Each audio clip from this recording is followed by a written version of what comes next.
Sookie realizes that she's not quite as over Bill as perhaps she thought. And an unintended consequence of saving Bill's life is that she gives Eric his memory back.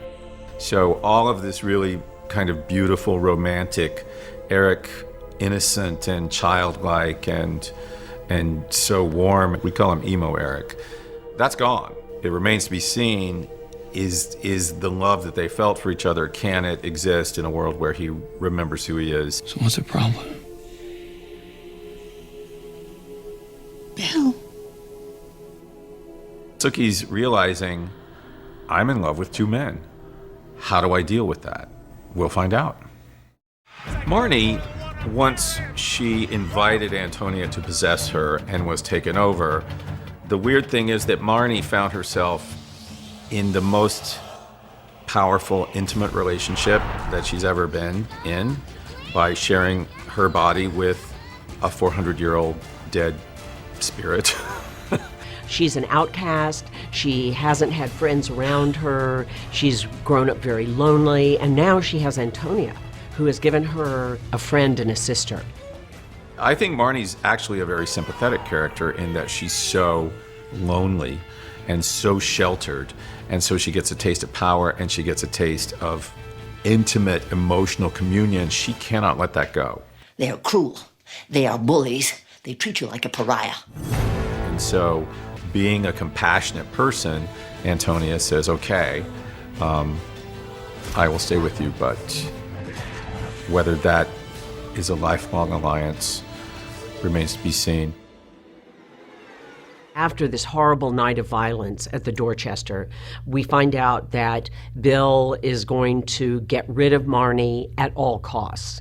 But the collateral damage is huge. Blowing up Moon Goddess Emporium is not a 21st century solution. Blowing up Moon Goddess? You can't do this. Tara and other humans are in there. What I love about Sookie and Jason and Lafayette and Jesus taking it upon themselves to go and figure out a way to get into Moon Goddess is because it's all about their friends. Obviously the show is larger than life and has a real genre feel to it and everything, but I think the fact that people are willing to make a sacrifice to try to save other people that they care about grounds it all in a way and makes it emotionally understandable. I think the thing that was the most challenging to wrap my mind around in this episode was what this protection spell would be. It was even trying to find the words to describe what it is that Marnie was able to do, what it might look like, and if you interacted with this spell, what would happen to you. Certain things in terms of attributes of creatures, magical creatures, that have been around since the beginning, yes, there are ways that the fangs appear. You know, and when I first came in to direct True Blood, those are things people can tell you. But every time there's a new creature, you have to develop what that world is going to be. And that's really exciting. Tell me what I have to do. Come to me.